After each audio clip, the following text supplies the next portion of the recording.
Hello दोस्तों, आज हम एसिड बेस केमिस्ट्री का 5th लेक्चर डिस्कस करने वाले हैं और जिसमें हमने acid and their acidic strength पूरी अच्छी तरह कंप्लीट कर चुके हैं। अब हम चल रहे हैं बेस एंड बेसिक स्ट्रेंथ के ऊपर बातें करने जा रहे हैं। किसके ऊपर? Base and their basic strength. तो भाइयों देखो, हमने पिछली कितनी वीडियो होगी जी, 4 वीडियो में एसिड एंड एसिडिक स्ट्रेंथ को बिल्कुल डीप स्टडी कर लिया था। तो बेस एंड बेसिक स्ट्रेंथ में हमें दिक्कत नहीं आने वाली। क्यों? क्योंकि एसिड जैसे होते हैं उनका उल्टा बेस हो जाता है, तो टेंशन लेने वाली बात नहीं है। एक एक करके सारे टॉपिक आपको क्लियर होने वाले हैं, बस आप हमारे साथ बरकरार रहें। तो भाइयों base and their basic strength, तो भाइयों मैंने आपको क्या बताया था जब एसिड पढ़ा रहे थे? तो एसिड तो हम किस कंसेप्ट को लेकर चल रहे थे? जब मैं इंट्रोडक्शन बता रहा था कि एसिड क्या होता है, बेस क्या होते हैं, तो हम ब्रोंस्टेड कंसेप्ट को लेकर आगे बढ़ रहे थे। ब्रोंस्टेड कंसेप्ट के अकॉर्डिंग एसिड होते थे जो प्रोटॉन क्या करते थे, डोनेट करते थे, और बेस क्या होते थे जो प्रोटॉन एक्सेप्ट कर रहे थे। तो भाई एसिड को तो हम टोटली खत्म कर चुके थे इन दैट, और आपके क्वेश्चन भी इस टॉपिक के रिगार्डिंग आपके पूरे क्वेश्चन बन जाएंगे एसिड और एसिडिक स्ट्रेंथ के। अब बेस एंड बेसिक स्ट्रेंथ के क्वेश्चन कैसे होंगे, जब ये आपको अच्छी तरह आना चाहिए। तो आज बेस एंड बेसिक स्ट्रेंथ में सबसे पहले बात आती है बेस क्या होते हैं। बेस क्या होते हैं? तो भैया ब्रोंस्टेड थ्योरी के अकॉर्डिंग, ब्रोंस्टेड जो बाबा थे उन्होंने बोला था बेस क्या होते हैं जो प्रोटॉन एक्सेप्टर होते हैं। Proton acceptor. तो भाइयों देखो, प्रोटॉन को एक्सेप्ट करने वाले जो बेस हैं बेसिकली दो टाइप के बेस हैं, जिनके पास लोन पेयर हो, ऐसे बेस जिनके पास लोन पेयर हो या फिर अनशेयर्ड पेयर ऑफ इलेक्ट्रॉन हो, अनशेयर्ड पेयर ऑफ इलेक्ट्रॉन। तो भाई दो चीज याद रखना, बेस हमारे यहाँ पे 2 तरह के बेस हैं, या फिर जिनके पास लोन पेयर हो या फिर उनके पास क्या हो, अनशेयर्ड पेयर ऑफ इलेक्ट्रॉन हो। तो भाइयों जो लोन पेयर कंटेनिंग बेस है उनको हम बोलते हैं न्यूट्रल बेस। क्या बोलते हैं भाइयों? Neutral base. क्लियर है भाइयों? तो लोन पेयर कंटेनिंग बेस के बारे में अलग पढ़ेंगे, अनायनिक। और ये जो बेस होते हैं unshared pair of electron, unshared pair of electron को नेगेटिव चार्ज, जिनके ऊपर नेगेटिव चार्ज होते हैं वो सारे नेगेटिव चार्ज किसके ऊपर होते हैं? जो अनायन होते हैं, ऑब्वियस ही बात है। तो ये वाले अनशेयर्ड पेयर ऑफ इलेक्ट्रॉन वाले जो बेस होंगे उनको क्या बोलेंगे हम? Anionic base. Anionic base. तो 2 चीज क्लियर होगी। लोन पेयर कंटेनिंग बेस को हम बोलते हैं न्यूट्रल बेस, और अनशेयर्ड पेयर ऑफ इलेक्ट्रॉन वाले जो बेस होते हैं जिनके ऊपर नेगेटिव चार्ज होता है उनको हम बोलते हैं अनायनिक बेस। तो भाई हमें 2 तरह के बेस को डिस्कस करना है। पहला जो बेस है जिनको हम बोलेंगे न्यूट्रल बेस, और दूसरा जो बेस है किनको? Anionic base. तो एक एक करके इन दोनों को डिस्कस करेंगे। पहले आ जाओ न्यूट्रल बेस को पढ़ेंगे। पहला किसको पढ़ेंगे हम? न्यूट्रल बेस, फिर बाद में अनायनिक बेस। तो न्यूट्रल बेस कुछ आपके सामने मैंने दिखा रखे हैं कि आपको इन सभी से रू करवा दूं कि जिसकी वजह से आपको कोई दिक्कत ना आए। बाय चांस मैं क्वेश्चन दूं, नाम बोलूं, तो टेंशन लेने वाली बात नहीं। ये कुछ फेमस नेम है और कुछ फेमस बेस है। तो भाइयों जो न्यूट्रल बेस है, जनरली हम नाइट्रोजन कंटेनिंग बेस की बात करेंगे। किसकी करेंगे? जनरली नाइट्रोजन कंटेनिंग बेस की बात करेंगे। तो न्यूट्रल बेस सारे के सारे नाइट्रोजन कंटेनिंग बेस है, और सारे के सारे कुछ नाम है जो फेमस नाम है उनको मैंने दिखा रखा है, और बाकी आपको ये सारे पता होने चाहिए। ठीक है? तो देखो, अमाइन है, 1 डिग्री अमाइन है, 2 डिग्री अमाइन है, 3 डिग्री अमाइन है, पिरिडीन है, 1,3 इमिडाजोल है, 1,2 इमिडाजोल है, पिप्रिडीन है, पायरोलिडीन है, और ग्वानिडीन टाइप बेस है। बहुत इंपॉर्टेंट बेस है भाइयों, ग्वानिडीन टाइप बेस। तो भाइयों एक चीज याद रखना, आपको मैं अभी बता दे रहा हूं, जो ग्वानिडीन टाइप बेस है वो बेसिक स्ट्रेंथ में जो बेस है, ऑल बेस का सबसे बड़ा हीरो यही है। बेसिक स्ट्रेंथ में सबसे बड़ा जो हीरो होगा ग्वानिडीन टाइप बेस ही होगा। कैसे होगा? जब हम इसको ग्वानिडीन टाइप बेस को डिस्कस करेंगे तो आपको सब रियलिटी बताऊंगा क्यों इसको हीरो बोला जाता है बेसिक स्ट्रेंथ में। ठीक है? ऐसे ही ग्वानिडीन टाइप बेस हमने देखे असाइक्लिक फॉर्म में, और ऐसे ही साइक्लिक फॉर्म में ग्वानिडीन टाइप बेस ऐसे होते हैं। ठीक है भाइयों? तो हमने ये सारे बेस हैं जिनको हमें आपको याद रखना है। पिरिडीन क्या होते हैं, 1,3 इमिडाजोल क्या होते हैं, 1,2 इमिडाजोल क्या होते हैं, पिप्रिडीन क्या होते हैं, पायरोलिडीन क्या होते हैं, ग्वानिडीन टाइप बेस कौन से होते हैं, वो भी असाइक्लिक और साइक्लिक दोनों दिखा दिए। तो सभी का ध्यान रखना है, ये कुछ फेमस नाम है जिनको हमें लर्न रखना है। तो भाइयों अब आ जाते हैं न्यूट्रल बेस को स्टडी करने। तो हमें ये तो पता चल गया बेस क्या होते हैं, जो प्रोटॉन क्या करते हैं, एक्सेप्ट करते हैं, प्रोटॉन को एक्सेप्ट करते हैं। तो अब आ जाओ, अब बेसिक स्ट्रेंथ की बातें करते हैं, फैक्ट। ठीक है भैया?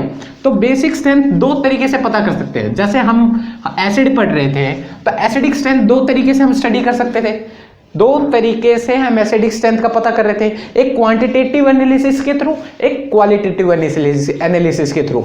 तो ऐसे यहां पर भी बेस भी हम दो तरीके से पता कर सकते हैं। बेसिक स्ट्रेंथ दो तरीके से हम पता कर सकते हैं। पहला क्या है, हम क्वांटिटेटिव एनालिसिस करें और एक क्वालिटेटिव एनालिसिस करें। क्या भाइयों, क्वांटिटेटिव एनालिसिस आपने सुना नाम है, आपको कोई अनसुना नाम नहीं सुनाई दे रहा है, ठीक है। क्वांटिटेटिव एनालिसिस और एक है क्वालिटेटिव एनालिसिस, ठीक है भाइयों। तो एक एक करके इनको बताता हूं, इन शॉर्ट बता दूंगा आपको। वैसे हमें क्वालिटेटिव एनालिसिस पे ही ध्यान देना है। किस पे ध्यान देना है? क्वालिटेटिव एनालिसिस पे ही ध्यान देना है। जो क्वालिटेटिव एनालिसिस है उसमें कुछ मैथमेटिकल बातें होंगी, आपको मैं एसिडिक स्ट्रेंथ में बता चुका हूं। और क्वालिटेटिव में कुछ ऑर्गेनिक के कंसेप्ट लेके चलेंगे हम, ऑर्गेनिक कंसेप्ट के अकॉर्डिंग बताएंगे कि बेसिक स्ट्रेंथ किसका ज्यादा है किसका लो है, ठीक है, ऑर्गेनिक कंसेप्ट के थ्रू। तो भाइयों जो मैथमेटिकल कंसेप्ट है, जैसे हमने एसिडिक स्ट्रेंथ में क्वांटिटेटिव एनालिसिस करी थी तो हमने वहां दो बातें पढ़ी थी, एक के वैल्यू और एक पीके वैल्यू। एक के वैल्यू और दूसरी क्या है, पीके वैल्यू। तो ऐसे ही हम जब वहां पे के वैल्यू पढ़ रहे थे, के आयनिक कांस्टेंट विद एसिड का देख रहे थे, तो के और पीके, और ऐसे ही हम यहां पे पढ़ने वाले के बी और पीकेबी के फॉर्म से हमें पता चल जाएगा कौन सा बेस ज्यादा बेसिक स्ट्रेंथ कंटेन कर रहा है और कौन सा लो बेसिक स्ट्रेंथ वाला है। तो देखो भैया इन शॉर्ट आपको क्लियर कर देते हैं कि जैसे एसिड में के की स्ट्रेंथ जब हाई होती थी तो वो स्ट्रॉन्गर एसिड होता था। ऐसे ही यहां पर अगर केबी की स्ट्रेंथ हाई होगी तो ये भी क्या होगा, स्ट्रॉन्गर बेस होगा। अगर केबी की स्ट्रेंथ लो हुई तो ये क्या हो जाएगा, वीकर बेस हो जाएगा भाइयों। क्या हो जाएगा, वीकर बेस। तो दो चीज याद रखना, केबी की स्ट्रेंथ हाई हुई तो स्ट्रॉन्गर बेस, और केबी की स्ट्रेंथ लो हुई तो वीकर बेस। तो ये चीज आपको ध्यान रहेगा। तो ये तो हमने के के जैसे के में किया था, जैसे के की वैल्यू हाई होती थी तो स्ट्रॉन्गर एसिड कहलाता था, और जैसे के की स्ट्रेंथ लो होती थी तो वीकर बेस कहलाता था। तो के बी हाई हुआ तो स्ट्रॉन्गर बेस, के बी लो हुआ तो वीकर बेस। तो भाई एक चीज मैंने बताया था, जैसे मैंने बताया था के इनवर्सली प्रोपोर्शनल होता है पीके के, तो यहां पर भी के बी जो होता है वो इनवर्सली प्रोपोर्शनल होता है पीके बी की।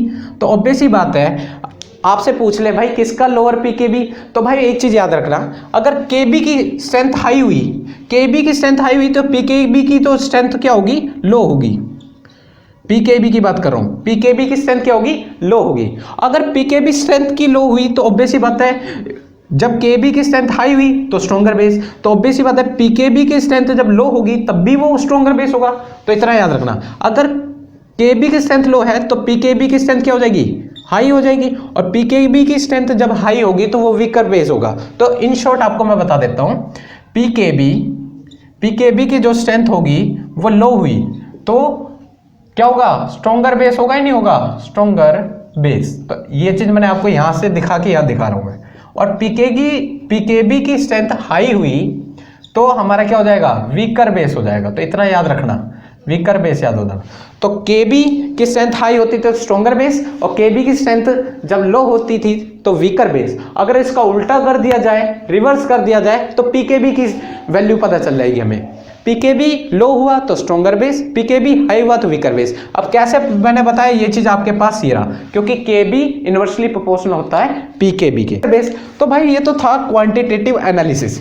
तो इसमें तो जो हमारा बेसिक स्ट्रेंथ है वो इन चीजों पे डिपेंड कर रहा है, केबी और पीकेबी की फॉर्म में। तो ये तो मैथमेटिकल कंसेप्ट है, आयनिक इक्विलिब्रियम की बात है। तो हमें तो सिर्फ ऑर्गेनिक केमिस्ट्री पढ़ रहे हैं, तो ऑर्गेनिक कंसेप्ट को लेके ही आगे बढ़ना है। तो ऑर्गेनिक कंसेप्ट के अकॉर्डिंग ऑर्गेनिक कंसेप्ट हमें 6 बातों को लेकर चलने के लिए बोलता है कि factor on which basic strength depend. 6 points पर हमारे फैक्टर 6 फैक्टर्स पर हमारी बेसिक स्ट्रेंथ डिपेंड करती है। तो 6 फैक्टर कौन कौन से हैं ऑर्गेनिक कंसेप्ट के अकॉर्डिंग आपको बता रहा हूं। ये तो छोटा मोटा बता था कि आपको के और पीकेबी की वैल्यू निकालने के लिए बोल दे तो आप कैसे पता करोगे, वो चीज अभी मैं इसके थ्रू बता सकता हूं मैं आपको, ठीक है। ऑर्गेनिक केमिस्ट्री के थ्रू भी आप बता सकते हो केबी की वैल्यू, पीकेबी की वैल्यू। तो जब आपको पता चल जाएगा स्ट्रॉन्गर बेस होगा, तो स्ट्रॉन्गर बेस किस में होता था, जब केबी की वैल्यू हाई होगी तभी से स्ट्रॉन्गर बेस होगा। तो ऑब्वियस सी बात है केबी की वैल्यू हाई होगी, लो होगी, तो आप बता सकते हो नहीं हो तो बता सकते। तो ऐसे हम करेंगे क्वेश्चन, टेंशन मत लेना। हम ऑर्गेनिक कंसेप्ट के थ्रू भी हम केबी और पीकेबी की वैल्यू सर्च कर सकते हैं, ठीक है भाइयों। तो ऑर्गेनिक कंसेप्ट के थ्रू फैक्टर ऑन विच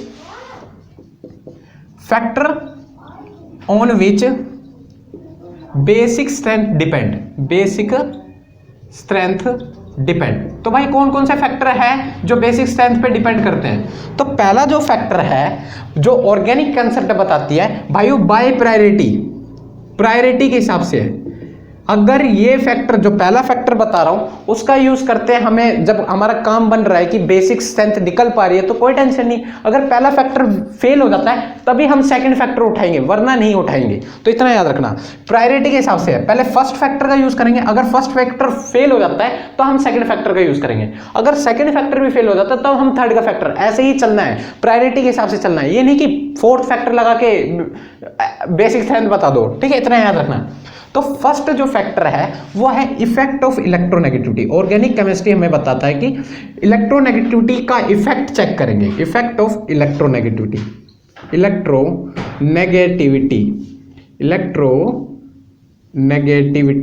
ठीक है भाइयों।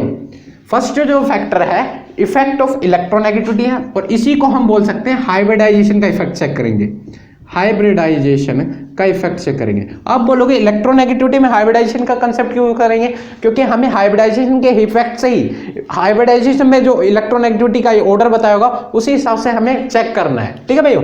इलेक्ट्रोनेगेटिविटी हाइब्रिडाइजेशन के हिसाब से चेक करनी है, ठीक है। दूसरी बात क्या है, चेक क्या करेंगे भाइयों, अगर ये फैक्टर फेल हो जाता है तो हम यूज करेंगे इफेक्ट ऑफ रेजोनेंस। इसमें चेक करेंगे कि लोकलाइज्ड है या डीलोकलाइज्ड है। अभी आपको इन शॉर्ट बता दे रहा हूं हमें पढ़ना क्या क्या है, फिर आपको इन सभी के बीच में इन डेप्थ लेके चलेंगे, ठीक है भाइयों।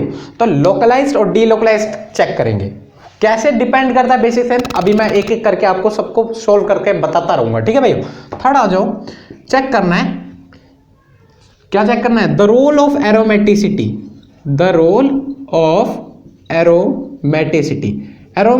का रोल चेक करना है, वो आपको मैं बता दूंगा जब मैं करेंगे। फोर्थ जो फैक्टर है वो है इफेक्ट ऑफ रिंग साइज, ठीक है भाइयों। रिंग साइज का भी कुछ इफेक्ट होगा जो हमारे बेसिक स्ट्रेंथ पे डिपेंड करेगा, एक एक टेंशन मतलब सब होगा। अभी आ जाओ, फिफ्थ जो फैक्टर हम जो चेक करने वाले हैं वो है भाइयों जो ब्रिज्ड बेस आपको बताया है ना, ब्रिजिंग एटम पढ़ाए हैं नहीं पढ़ाए हैं, तो ब्रिज्ड बेस की बात करेंगे। ब्रिज्ड बेस हमारे बेसिक स्ट्रेंथ पे कैसे वेरी करता है उस चीज को देखेंगे। और आखिरी जो फैक्टर डिस्कस करने वाले हैं इफेक्ट ऑफ इंडक्टिव इफेक्ट। तो भाई ये याद रखना, तो ये कुछ 6 फैक्टर हैं जिनकी वजह से हमें बेसिक स्ट्रेंथ न्यूट्रल बेस की आसानी से बता सकते हैं, ठीक है भाइयों। पहला क्या है, इफेक्ट ऑफ इलेक्ट्रोनेगेटिविटी, उसमें चेक करेंगे हाइब्रिडाइजेशन का कंसेप्ट कैसे लग रहा है। दूसरी जो चेक करने वाले इफेक्ट ऑफ रेजोनेंस, जिसमें चेक करेंगे लोकलाइज्ड है या डीलोकलाइज्ड है। तीसरा जो फैक्टर है वो एरोमेटिसिटी का है कि कंपाउंड एरोमेटिक फॉर्म होकर आ रहा है या एंटी एरोमेटिक फॉर्म होकर आ रहा है। फोर्थ जो फैक्टर है वो इफेक्ट ऑफ रिंग साइज का भी कुछ फैक्टर होगा जो मैं आपको वहीं समझा पाऊंगा, यहां आपको क्लियर नहीं कर पा रहा भाई। ब्रिज्ड बेस क्या होता है वहीं होगा। इफेक्ट ऑफ इंडक्टिव फैक्ट आपको बता दिया, वहां पे भी जैसे एसिडिक स्ट्रेंथ पे इंडक्टिव फैक्ट का कैसे इफेक्ट पड़ रहा था वैसे बेसिक स्ट्रेंथ पे कैसे इफेक्ट होगा उस चीज को हम देखेंगे, ठीक है भाइयों। आ जाओ, एक एक करके इन सभी को देखने वाले हैं, पहला जो इफेक्ट है वो क्या है, इफेक्ट ऑफ इलेक्ट्रोनेगेटिविटी। तो आ जाओ भाइयों, इलेक्ट्रोनेगेटिविटी का क्या इफेक्ट है, तो इतना याद रखना कि हाइब्रिडाइजेशन का कंसेप्ट देखना है। तो देखो भाइयों, देखो एक हमारे पास नाइट्रोजन कंटेनिंग बेस ये है और एक हमारे पास नाइट्रोजन कंटेनिंग बेस क्या है भाइयों, ये है, और एक हमारे पास है RC∭N के ऊपर lone pair. A B C में इलेक्ट्रोनेगेटिविटी का क्या रोल है? बेसिक स्ट्रेंथ किसकी हाई होगी? तो भाई एक चीज याद रखना, देखो इसकी जो हाइब्रिडाइजेशन होगी वो sp3 होगी, इसकी जो हाइब्रिडाइजेशन होगी वो sp2 होगी, ठीक है, और इसकी जो हाइब्रिडाइजेशन है वो sp होगी, बिल्कुल नहीं होगी, होगी नहीं होगी। तो इसकी हाइब्रिडाइजेशन sp3 है, इसकी हाइब्रिडाइजेशन sp2 है और इसकी हाइब्रिडाइजेशन क्या है? sp है। तो इलेक्ट्रोनेगेटिविटी देखो भाइयों, हाइब्रिडाइजेशन पे इलेक्ट्रोनेगेटिविटी का जो ऑर्डर है वो sp की जो हाइब्रिडाइजेशन है उसकी ज्यादा इलेक्ट्रोनेगेटिविटी होती है देन sp2 की, देन sp3 की। क्यों होती है उसके पीछे मैंने रीजन आपको एक्सप्लेन कर रखा है। परसेंटेज ऑफ एस कैरेक्टर इसमें ज्यादा होता है, इसमें धीरे धीरे कम होता जाता है कि परसेंटेज ऑफ एस कैरेक्टर जितना ज्यादा होगा उतना ज्यादा क्या होगा? इलेक्ट्रोनेगेटिव एटम होगा, उतना ज्यादा क्या होगा? इलेक्ट्रोनेगेटिव एटम होगा। मतलब बेसिक स्ट्रेंथ किस पे डिपेंड कर रही है? बेसिक स्ट्रेंथ किस पे डिपेंड कर रही है? वो इनवर्सली प्रोपोर्शनल है इलेक्ट्रोनेगेटिविटी की। तो ऑब्वियस ही बात है, इलेक्ट्रोनेगेटिविटी का ऑर्डर क्या था? sp के सबसे ज्यादा इलेक्ट्रोनेगेटिविटी दी, देन sp2 की, देन sp3 की। तो भाइयों जितना ज्यादा electronegative atom, more electronegative atom, तो क्या होगा भैया? लेस बेसिक स्ट्रेंथ होगी नहीं होगी? Less basic strength. और अगर लेस इलेक्ट्रोनेगेटिव एटम होगा तो उसकी मोर बेसिक स्ट्रेंथ होगी नहीं होगी? मोर बेसिक स्ट्रेंथ। तो इस चीज का याद रखना कि मोर इलेक्ट्रोनेगेटिव एटम, जितना ज्यादा इलेक्ट्रोनेगेटिव एटम होगा उसकी बेसिक स्ट्रेंथ क्या होगी?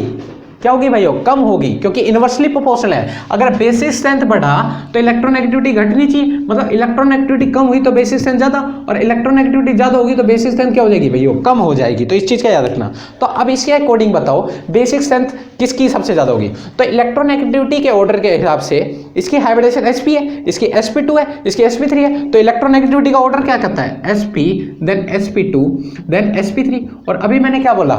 जितना ज्यादा इलेक्ट्रोनेगेटिव एटम उतनी कम बेसिक स्ट्रेंथ। तो बेसिक स्ट्रेंथ के अकॉर्डिंग में इसकी सबसे ज्यादा, तो बेसिक स्ट्रेंथ सबसे कम होगी, और sp3 की सबसे ज्यादा होगी। तो बेसिक स्ट्रेंथ में sp3, then sp2, then sp। ये हमारा क्या हो गया? ऑर्डर ऑफ बेसिक स्ट्रेंथ आ गया। ये हमारा ऑर्डर ऑफ बेसिक स्ट्रेंथ आ गया। तो भाइयों इस चीज का याद रखना, ठीक है भाइयों?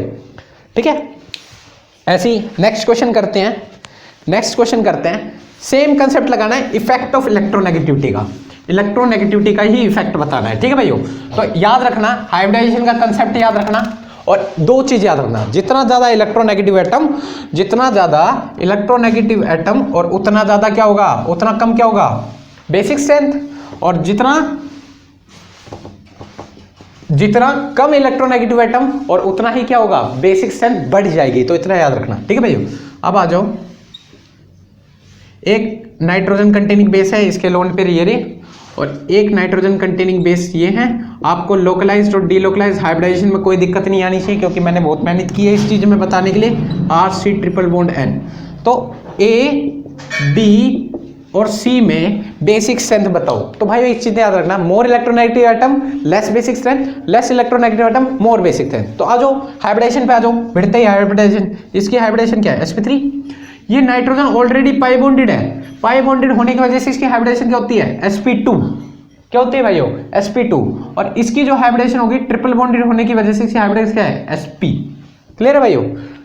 क्लियर है? तो देखो इसकी हाइब्रिडेशन sp3, इसकी sp2, sp। और इलेक्ट्रोनेगेटिविटी का ऑर्डर क्या होता है? sp, then sp2 and sp3। सबसे ज्यादा इलेक्ट्रोनेगेटिव एटम ये है, तो ऑब्वियसली बताइए सबसे लीस्ट बेसिक स्ट्रेंथ में होगा, तो सबसे ज्यादा किसकी होगी? sp3 की, देन sp2 की, देन sp की। ये हमारा क्या आ गया? बेसिक स्ट्रेंथ का ऑर्डर आ चुका है भाइयों, ये हमारा बेसिक स्ट्रेंथ का ऑर्डर आ चुका है। ऐसे ही बताओ, इन दो में बताओ, इन दोनों में कौन सबसे ज्यादा बेसिक होगा? एक हमारे पास ये है और एक हमारे पास ये है। बताओ इन दोनों में से कौन सबसे ज्यादा बेसिक होगा? दोनों ही नाइट्रोजन कंटेनिंग बेस है और दोनों के पास क्या है? लोन पेयर है, और दोनों क्या है? न्यूट्रल बेस है। अब बताओ इसमें बेसिक स्ट्रेंथ का ऑर्डर क्या होगा? तुरंत आ जाओ, हाइब्रिडेशन बताओ। इसकी हाइब्रिडेशन क्या है? sp3। इसकी हाइब्रिडेशन क्या है? sp2। तो भाई हो sp2 और sp3 में सबसे ज्यादा इलेक्ट्रोनेगेटिव एटम कौन हुआ? sp2 वाला। इलेक्ट्रोनेगेटिविटी का ऑर्डर ये रहा, sp2 वाला सबसे ज्यादा इलेक्ट्रोनेगेटिव, और जितना ज्यादा इलेक्ट्रोनेगेटिव उतना कम बेसिक। तो ऑब्वियस सी बात है A सबसे ज्यादा बेसिक स्ट्रेंथ में ज्यादा होगा देन B, ऑब्वियस सी बात है, ठीक है भाइयों, एक आखिरी जो क्वेश्चन कर लेते हैं, इलेक्ट्रोनेगेटिविटी का कंसेप्ट हमारे दिमाग में बिल्कुल अच्छी तरह ढल चुका है। अब आ जाते हैं, एक आखिरी क्वेश्चन बताओ इलेक्ट्रोनेगेटिविटी के हिसाब से, कि क्वेश्चन हमारे पास कई तरीके आ सकते हैं, हमें हर तरीकों से तैयार रहना पड़ेगा, ठीक है भाइयों। और एक क्वेश्चन हमारे पास ये है, ठीक है। अब बताओ इसमें सबसे ज्यादा बेसिक स्ट्रेंथ किसके पास होगी, सबसे ज्यादा बेसिक स्ट्रेंथ किसके पास होगी? H पॉजिटिव कहाँ अटैक मारने की कोशिश करेगा ज्यादा? तो भाइयों एक चीज याद करो, प्रोटॉन के बेस क्या होते हैं? बेस क्या होते हैं? Proton acceptor, proton acceptor. तो भाइयों बेसिक स्ट्रेंथ सबसे ज्यादा किसकी होगी? जिसकी सबसे ज्यादा बेसिक स्ट्रेंथ होगी वो ज्यादा प्रोटॉन का एक्सेप्ट करने की ताकत रखेगा या नहीं रखेगा? ऑब्वियस बात रखेगा। जो कम इलेक्ट्रोनेगेटिव एटम होगा उसकी बेसिक स्ट्रेंथ कम होगी, तो ऑब्वियस बात है बेसिक स्ट्रेंथ में कम होगी तो प्रोटॉन का एक्सेप्ट करना नहीं चाहेगा। तो देखो इसकी हाइब्रिडेशन क्या है? sp2 है, और इसकी हाइब्रिडेशन क्या है? sp3 है, और इनमें से सबसे ज्यादा इलेक्ट्रोनेगेटिव एटम ये है, तो इसकी कम बेसिक स्ट्रेंथ है और ये इसकी ज्यादा है, तो प्रोटॉन कहाँ जाना जाएगा? जहां पे बेसिक स्ट्रेंथ सबसे ज्यादा पाएगी तो प्रोटॉन यहां अटैक मारेगा, ठीक है भाइयों, इस चीज का रखना। तो भाइयों बाय चांस हमारे पास इस टाइप का क्वेश्चन आ जाए, बाय चांस हमारे पास इस टाइप का क्वेश्चन आ जाए जो आपके सामने मैं लिख रहा हूं, देखो देखो, एक हमारे पास ये है बेस और एक हमारे पास ये है बेस। ए और बी में बेसिक स्ट्रेंथ बताओ भाइयों, ए और बी में बेसिक स्ट्रेंथ बताओ क्या होगा? तो भाइयों देख सकते हैं, देख सकते हैं यहां पे नाइट्रोजन की हाइब्रिडेशन क्या है? sp2 है। क्यों है? उसके पीछे रीजन आप बोलोगे 3 बॉन्ड है, नहीं भाइयों, यहां पे नाइट्रोजन के लोन पेयर है, नाइट्रोजन के लोन पेयर क्या है? डीलोकलाइज्ड है, और डीलोकलाइज्ड होने की वजह से नाइट्रोजन के लोन पेयर कहां प्रेजेंट हो गए? अनहाइब्रिड पी ऑर्बिटल में प्रेजेंट हो गए। इसी वजह से नाइट्रोजन की हाइब्रिडेशन क्या होती है? sp2 होती है, ठीक है भाइयों। और यहां नाइट्रोजन ऑलरेडी डबली बॉन्डेड होने की वजह से इसकी हाइब्रिडेशन क्या है? sp2। आप बोलोगे दोनों की इलेक्ट्रोनेगेटिविटी सेम आ गई, दोनों ही sp2 है, तो हम बेसिक स्ट्रेंथ कैसे बताएंगे? तो हम सेकेंड कंसेप्ट का यूज करेंगे जो है इफेक्ट ऑफ रेजोनेंस, रेजोनेंस। तो भाइयों तो एक चीज याद रखना, अगर भाइयों दोनों के पास प्रोटॉन भेजा, बेस क्या होते हैं? जो प्रोटॉन एक्सेप्टर होते हैं, बेस क्या होते हैं भाइयों?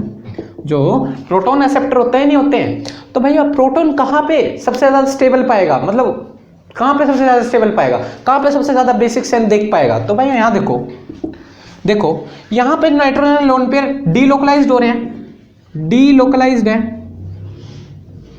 और यहां पे नाइट्रोजन के लोन पेयर क्या है? लोकलाइज्ड है, क्योंकि कोई कॉन्जुगेशन नहीं है। यहाँ कॉन्जुगेशन इसलिए डीलोकलाइज्ड है। अगर H+ आया अटैक मारने तो यहाँ पे लोन पेयर इधर उधर भाग रहे हैं, कॉन्जुगेशन में रुके हुए नहीं है ना, यहाँ पे लोन पेयर इसके नाइट्रोजन के लोन पेयर कॉन्जुगेशन में, तो लोन पेयर इस H+ आयन को ट्रैप कर पाएंगे, मतलब H+ इस लोन पेयर को पकड़ पाएगा, जबकि लोन पेयर इधर उधर भाग रहा है। और यहाँ पे देखो लोन पेयर क्या है? लोकलाइज्ड है, तो H+ इजिली इसको पकड़ पाएगा। तो जो H+ है वो रुके हुए लोन पेयर को इजिली पकड़ पाना आसान पाएगा एज कंपेयर टू इस पे। तो जिसके लोन पेयर लोकलाइज्ड होंगे अटैक ऑफ प्रोटॉन इजिली हो जाएगा, और इसके लोन पेयर डीलोकलाइज्ड है, इधर उधर भाग रहा है, प्रोटॉन को पकड़ने में दिक्कत आएगी लोन पेयर, तो इसकी बेसिक स्ट्रेंथ हाई होगी और इसकी बेसिक स्ट्रेंथ क्या होगी? कम होगी। क्यों होगी? तो इससे हम सिंपली इन शॉर्ट बोल सकते हैं कि जो बेसिक स्ट्रेंथ है, बेसिक स्ट्रेंथ वो है inversely proportional to delocalisation, delocalisation, ठीक है, ठीक है भाइयों। तो एक चीज याद रखना, जितना ज्यादा डीलोकलाइजेशन उतना कम बेसिक स्ट्रेंथ, और जितना कम डीलोकलाइजेशन उतनी ज्यादा क्या हो जाएगी? बेसिक स्ट्रेंथ हो जाएगी, ठीक है भाइयों। और बेसिक स्ट्रेंथ ऐसा भी बोल सकते हैं क्या भाइयों, कि basic strength is directly proportional to localized electron, localized electron, ठीक है भाइयों, लोकलाइज्ड बॉन्ड भी बोल सकते हैं, ठीक है भाइयों। इतना याद रखना, जिसके लोकलाइज्ड बॉन्ड होंगे, जिसके लोकलाइज्ड इलेक्ट्रॉन होंगे उनकी बेसिक स्ट्रेंथ हाई होगी, और जिनके डीलोकलाइज्ड बॉन्ड होंगे उनकी बेसिक स्ट्रेंथ कम होगी। तो भाइयों दोनों ही sp2 हैं, दोनों ही sp2 हैं, तो बेसिक स्ट्रेंथ में के ऑर्डर में कौन सबसे ज्यादा हाई होगा? जिसके लोन पे लोकलाइज्ड होंगे, जिसके लोन पे लोकलाइज्ड होंगे H पॉजिटिव आयन इजीली उन पे अटैक मारना पसंद करेगा, उनकी बेसिक स्ट्रेंथ भी हाई होगी, ऑब्वियस ही बात है। तो B की बेसिक स्ट्रेंथ हाई है एज कंपेयर टू A। तो इतना याद रखना, delocalisation is inversely proportional to basic strength, या लोकलाइज्ड इलेक्ट्रॉन जो होंगे वो डायरेक्टली प्रोपोर्शनल होंगे बेसिक स्ट्रेंथ के। तो दो चीज याद रखो, चाहे एक चीज याद रखो, क्वेश्चन बहुत सारे होंगे, आपको सब याद हो जाएंगे। अब आ जाओ नेक्स्ट क्वेश्चन के अकॉर्डिंग बताओ which is more basic strength. तो आओ जाओ भाई, एक हमारे पास है मिक्सअप क्वेश्चन दे रहा हूं भाइयों, मिक्सअप क्वेश्चन दे रहा हूं, तो आपको कंफ्यूज नहीं होना। बेसिक स्ट्रेंथ बताओ किसकी सबसे ज्यादा हाई होगी? एक NH2 ग्रुप ये रहा। तो भाइयों देखो, आप क्या करोगे? डायरेक्ट डीलोकलाइजेशन में हो? नहीं, मैंने क्या बोला, प्रायोरिटी के हिसाब से चलना है। पहले हमें क्या चेक करना है? इलेक्ट्रोनेगेटिविटी का ऑर्डर चेक करना है। अगर इलेक्ट्रोनेगेटिविटी का ऑर्डर फेल होता है तब हम किस पे जाएंगे? रेजोनेंस इफेक्ट के ऊपर जाएंगे। तो जो इसकी हाइब्रिडाइजेशन क्या है? sp3, इसकी sp2, और ये लोकलाइज्ड, इसके लोन पर क्या है? डीलोकलाइज्ड है, इसी वजह से इसकी हाइब्रिडाइजेशन क्या है? sp2। क्लियर है भाइयों? इसकी sp3, इसकी sp2, इसकी sp2। तो भाइयों इलेक्ट्रोनेगेटिविटी के हिसाब से सबसे ज्यादा कौन जीतेगा? ये वाला जीतेगा नहीं जीतेगा? इलेक्ट्रोनेगेटिविटी के हिसाब से सबसे ज्यादा कौन जीतेगा? जिसकी कम electronegativity, less electronegativity, more basic strength. तो इसकी सबसे ज्यादा बेसिक स्ट्रेंथ होगी, तो बेसिक स्ट्रेंथ के ऑर्डर में तो ये सबसे इन दोनों से क्या हो गया? जीत गया। अब बात आती है, दोनों ही sp2 है, दोनों ही मोर इलेक्ट्रोनेगेटिविटी दोनों में सेम है, तो हम ऑर्डर लेंगे, डिसीजन लेंगे रेजोनेंस इफेक्ट के थ्रू। किससे लेंगे? रेजोनेंस इफेक्ट के थ्रू। तो आ जाओ चेक करो कौन लोकलाइज, कौन सा डीलोकलाइज। तो भाई यहां पे देख रहे हैं, यहां पे जो लोन पेयर है वो लोकलाइज्ड है, ऑलरेडी डबल बॉन्ड होने की वजह से इसके लोन पेयर क्या होते हैं? लोकलाइज्ड होते हैं। और इस पे देखो डीलोकलाइजेशन है, डीलोकलाइजेशन। तो भाइयों देखो इसके लोन पर लोकलाइज्ड है, इसके डीलोकलाइज्ड है। अभी मैंने क्या बोला? जिसके लोन पर लोकलाइज्ड होंगे उनकी बेसिक स्ट्रेंथ ज्यादा होगी, उन पे H प्लस प्रोटॉन का अटैक मारना सबसे इजी होगा, ऑब्वियस सी बात है। तो बेसिक स्ट्रेंथ पे ये इसकी सबसे ज्यादा, इसकी कम। तो भाइयों याद रखने का तरीका है, एसिडिक और बेसिक में कंफ्यूज होने की जरूरत नहीं है। एसिडिक में जब इलेक्ट्रोनेगेटिविटी का ऑर्डर पड़ रहे थे तो इलेक्ट्रोनेगेटिविटी डायरेक्टली प्रोपोर्शनल थी किस पे? एसिडिक स्ट्रेंथ पे। मतलब जितना ज्यादा इलेक्ट्रोनेगेटिव एटम उतना ज्यादा एसिडिक स्ट्रेंथ। ऐसे ही यहां पर बेसिक स्ट्रेंथ में उल्टा कर देना, जितना ज्यादा बेसिक स्ट्रेंथ उतना कम इलेक्ट्रोनेगेटिविटी। ऐसे उल्टा ही कंसेप्ट है, ऐसे रेजोनेंस का इफेक्ट है, वहां पे डायरेक्टली प्रोपोर्शनल था, यहां इनवर्सली प्रोपोर्शनल है। ऐसे ही क्वेश्चन करने, नोट कर लो। ठीक है भैया, अपने नेक्स्ट क्वेश्चन की तरफ चले क्या? तो भाइयों इसमें बताओ कौन सबसे ज्यादा बेसिक स्ट्रेंथ कंटेन करके रखा है? बताओ भाई। अब आपको फील आ रहा होगा इस क्वेश्चन करते करते, बताओ इनमें सबसे ज्यादा इलेक्ट्रोनेगेटिव एटम कौन होगा? मतलब बेसिक स्ट्रेंथ सबसे ज्यादा किस में होगी? एक ये है और एक हमारे पास है पिरिडीन। ए बी सी में बेसिक स्ट्रेंथ का ऑर्डर क्या होगा? ए बी और सी में बेसिक स्ट्रेंथ का ऑर्डर क्या होगा? बताओ भाई। तो भाइयों देखें, हाइब्रिडाइजेशन पे आओ, इसकी हाइब्रिडाइजेशन क्या है? sp3, इसकी हाइब्रिडाइजेशन क्या है? इसके लोन पर डीलोकलाइज्ड होने की वजह से हाइब्रिडाइजेशन sp2, और इसके डबली बॉन्डेड होने की वजह से लोन पर क्या लोकलाइज्ड है, और इसकी हाइब्रिडाइजेशन भी sp2 है। ठीक है भैया, हाइब्रिडाइजेशन के हिसाब से, इलेक्ट्रोनेगेटिविटी के हिसाब से तो सबसे ज्यादा ये हो जाएगा। ठीक है, बी और सी में सबसे ज्यादा कौन है? दोनों की इलेक्ट्रोनेगेटिविटी सेम है, तो हम देंगे रेजोनेंस इफेक्ट। इसके लोन पर क्या है? डीलोकलाइजेशन, डीलोकलाइज्ड है, डीलोकलाइज्ड, और इसके लोन पर क्या है? लोकलाइज्ड। तो भाई बताओ लोकलाइज्ड वाली की सबसे ज्यादा बेसिक स्ट्रेंथ होगी, तो कौन जीतता? सी जीतता, देन बी जीतता। ये हमारा बेसिक स्ट्रेंथ आ गया, ये हमारा बेसिक स्ट्रेंथ आ चुका है। तो एक क्वेश्चन और करते हैं, बताओ इनमें सबसे ज्यादा बेसिक स्ट्रेंथ होगी या किसमें बेसिक स्ट्रेंथ सबसे ज्यादा होगी? This is a phenyl group PH, this is a phenyl group H PH PH। ठीक है भैया, और एक और है हमारे पास PH PH PH, अब भाई फिनाइल ग्रुप तो आपको पता होगा क्या होते हैं।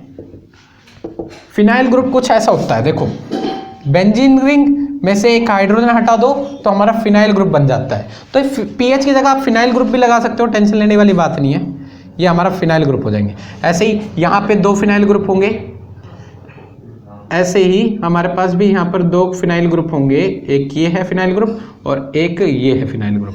तो पीएच लिख रखा है भाइयों, टेंशन मतलब यहाँ 3 जगह फिनाइल ग्रुप है। तो फिनाइल ग्रुप है, बेंजीन रिंग है। तो भाइयों देखो इनकी हाइब्रिडेशन क्या है, इसकी भी हाइब्रिडेशन sp3 है, इसकी भी हाइब्रिडेशन sp3 है और इसकी भी हाइब्रिडेशन sp3 है। तो भाइयों यहाँ पे सभी की हाइब्रिडेशन क्या रही, सभी की हाइब्रिडेशन sp3 sp3 sp3 है। तो सभी की क्या होगी, इलेक्ट्रोनेगेटिविटी भी सेम रही होगी। तो ऑब्वियस ही बात है, तो हम क्या करेंगे, रेजोनेंस इफेक्ट को पकड़ेंगे। तो रेजोनेंस इफेक्ट के अकॉर्डिंग यहाँ पे ये वाला नाइट्रोजन लोन पेयर एक फिनाइल ग्रुप के साथ रेजोनेंस में है और यहाँ पे नाइट्रोजन लोन पेयर एक इसके साथ भी रेजोनेंस में है और दोनों फिनाइल ग्रुप के, और यहाँ पे तो तीनों ही फिनाइल ग्रुप है, तीनों ही फिनाइल ग्रुप के साथ ये रेजोनेंस में है। तो सबसे ज्यादा डीलोकलाइजेशन इसमें हो रही होगी। और भाई अभी हमने क्या पढ़ा, बेसिक स्ट्रेंथ इनवर्सली प्रोपोर्शनल होता है डीलोकलाइजेशन के, बेसिक स्ट्रेंथ इनवर्सली प्रोपोर्शनल होता है डीलोकलाइजेशन के, मतलब जितना ज्यादा डीलोकलाइजेशन उतना कम बेसिक स्ट्रेंथ। तो सबसे ज्यादा डीलोकलाइजेशन किसमें हो रही है, सी में, देन बी में, देन ए में। तो बेसिक बात है, बेसिक स्ट्रेंथ हमारा ऑर्डर क्या हो जाएगा, ऑर्डर हो जाएगा ए देन बी देन सी। ठीक है भाइयों, बेसिक स्ट्रेंथ का ऑर्डर ये हो गया। तो भाइयों इफेक्ट ऑफ रेजोनेंस के अकॉर्डिंग आप अब क्वेश्चन कर दोगे। अब हम नेक्स्ट इफेक्ट के ऊपर चल रहे हैं, रोल ऑफ एरोमेटिसिटी। क्या रोल ऑफ एरोमेटिसिटी, कैसे रोल करती है एरोमेटिसिटी किस पे, बेसिक स्ट्रेंथ पे, वो देखने जा रहे हैं। रोल ऑफ एरोमेटिसिटी, तो भाइयों बोर्ड पे देखो क्या देखने वाले हैं। थर्ड है द रोल ऑफ एरोमेटिसिटी। तो आ जाओ, एरोमेटिसिटी का रोल कैसे है बेसिक स्ट्रेंथ पे, उस चीज को देखने जा रहे हैं। इस क्वेश्चन के हिसाब से मैं आपको ये सारी बातें क्लियर कर दूंगा। तो देखो भाइयों, यहां पे नाइट्रोजन क्या है, एक ये है आपके पास बेस, एक हमारे पास है पिरिडीन, एक बेस ये है हमारे पास, 3, ठीक है भैया, और एक बेस हमारे पास ये है NH2, और एक बेस आखिरी है जिनको हमें देखना है वो है, ठीक है। तो भैया देखो A B C और D में बेसिक स्ट्रेंथ बताओ, A B C और D में बेसिक स्ट्रेंथ क्या होगा। तो हम क्या करेंगे, सबसे पहला तो केस हम यही चेक करेंगे इलेक्ट्रोनेगेटिविटी। अगर इलेक्ट्रोनेगेटिविटी फेल होती है तो रेजोनेंस इफेक्ट को पकड़ेंगे। अगर रेजोनेंस फेल हो जाता है तो हम क्या करेंगे, एरोमेटिसिटी को पकड़ेंगे। तो देखो भाइयों, ये यहाँ पे हाइब्रिडेशन क्या है sp3, यहाँ पे हाइब्रिडेशन क्या है sp2, और यहाँ पे हाइब्रिडेशन क्या है sp2, और यहाँ पे भी हाइब्रिडेशन क्या है हमारी, यहाँ पे भी जो हाइब्रिडेशन है वो क्या है sp2, है या नहीं है, है या नहीं है। तो भाइयों इलेक्ट्रोनेगेटिविटी सबसे कम इसकी है, तो एसिडिक बेसिक ऑर्डर में सबसे ज्यादा तो ये हो गया A, B, C और D में बताओ किसका होगा। तो हम चेक करेंगे रेजोनेंस इफेक्ट। यहाँ पे लोन पेयर क्या है, लोकलाइज्ड, यहाँ पे लोन पेयर क्या है, डी लोकलाइज्ड, और यहाँ पे भी डी लोकलाइज्ड।